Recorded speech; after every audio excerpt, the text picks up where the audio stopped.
only in Davao City.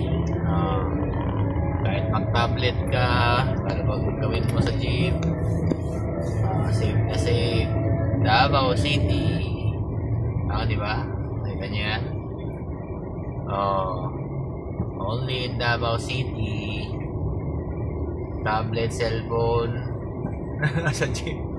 Wala silang pakialam, walang kukuha niyan. Astig, diba?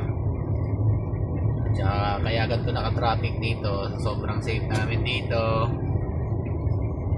Ayan. Puro mga nagsa-cellphone na nasa jeep. Alright. Kahit estudyante, ito talaga ang tumatak dito sa amin sa Davao City. Safe na safe ang mga pasahero ng jeep. Diba? Astig. Kaya kahit anong sabihin nyo sa mga Duterte, ayan, yan talaga ang tumatak dito. Safe na safe kami. Isa sa dahilan kung bakit Duterte pa rin kami hanggang ngayon. Dahil hindi kami pinabayaan ng aming mayor, vice mayor. Diba?